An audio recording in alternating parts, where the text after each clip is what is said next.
गुरु प्यारी साध संगत जी, नमस्कार जी। आप सब कैसे हो? आशा करती हूँ बाबा जी के श्री चरणों में अरदास करती हूँ कि मालिक की कृपा से, निरंकार दातार की मेहरबानी से आप सब बहुत खुश होंगे, मौज बहार में होंगे और अवश्य ही भजन सिमरन में होंगे। साध संगत जी, मैं हाजिर हूँ महाराज सावन सिंह जी की एक बहुत ही खूबसूरत साखी को लेकर। उम्मीद करती हूँ ये साखी आप सभी को बहुत पसंद आएगी। तो साथ संगत जी, चलिए आइए समय ना गवाते हुए साखी को आप सभी से साझा करते हैं जी। साथ संगत जी, बाबू ब्रजलाल पोठोहार के रहने वाले एक सत्संगी थे। बड़े महाराज जी को नंबर 8 माउंटेन बैटरी पर मिले थे। वे क्लर्क थे। एक बार लंबी छुट्टी पर जब वह परिवार सहित वहां गए हुए थे तो बीमार हो गए। जब मौत आई तो पास बैठे सब घर वालों से कहा कि सब बाहर हो जाओ ताकि सतगुरु आ जाए। जब सब बाहर हो गए तो सतगुरु आ गए। इतने में एक डॉक्टर आया।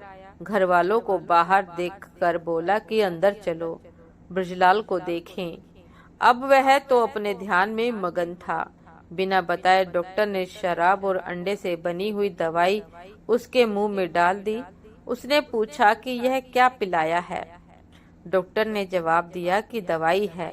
उसने कहा कि तुमने बहुत बड़ा पाप किया है।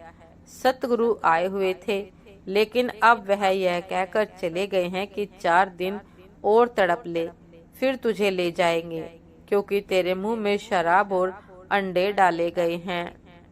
वह 4 दिन तड़पता रहा। आखिर अपनी पत्नी से बोला कि तू मेरी अर्धांगिनी है, मेरी आखिरी सेवा कर ले, फिर मौका नहीं मिलेगा। उसने पूछा कि क्या? ब्रजलाल ने कहा कि दरवाजे पर बैठ जा, जब तक मेरी जान ना निकल जाए उठना नहीं और किसी को अंदर नहीं आने देना। पत्नी ने ऐसा ही किया। 100 कर्मों का हिसाब चुकाए बिना छुटकारा नहीं होता। साध संगत जी, कर्मों का हिसाब तो चुकाना ही पड़ता है। अगर भूल से जहर खा लिया जाए तो भी उसके असर से नहीं बचा जा सकता। ऐसी घटनाएं होती रहती हैं कि अंत समय अभ्यासी पूरे होश में चोला छोड़ते हैं।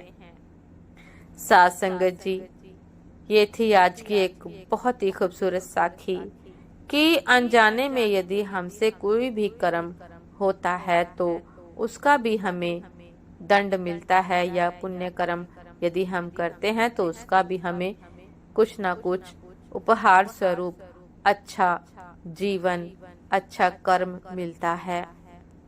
तो साध संगत जी, कर्म चाहे अनजाने में किया हो या जानबूझकर किया गया हो, लेकिन उसका जो भी प्रभाव है वो हमें अवश्य ही भुगतना पड़ेगा। इसीलिए साध संगत जी, प्रत्येक कर्म को करते समय सचेत रहिए, सावधान रहिए, क्योंकि हर कर्म का प्रभाव, हर कर्म की गति हमें भुगतनी ही पड़ेगी। साध संगत जी, ये थी आज की एक बहुत ही खूबसूरत साखी। उम्मीद करती हूँ ये साखी आप सभी को बहुत पसंद आई होगी और अवश्य ही कुछ ना कुछ सीखने को मिला होगा। यदि पसंद आई हो साध संगत जी तो लाइक, कमेंट, शेयर करना ना भूलिएगा। चैनल पर जो भी नए हैं कृपा करके सब्सक्राइब कर लीजिएगा, ताकि चैनल पर मिलने वाली सभी शब्द साखियों की अपडेट आप सभी को समय पर मिलती रहे। साध संगत जी, आप हमें इंस्टाग्राम पर भी फॉलो कर सकते हैं। इंस्टाग्राम का लिंक डिस्क्रिप्शन बॉक्स में दिया गया है। तो साध संगत जी, दासी को भी आज्ञा दीजिए। आपसे फिर मुलाकात होती है एक नए शब्द साखी के साथ, एक नए खूबसूरत विचार के साथ। तब तक के लिए नमस्कार जी। सदा खुश रहिए, मुस्कुराते रहिए, भजन सिमरन अवश्य करते रहिए। नमस्कार जी।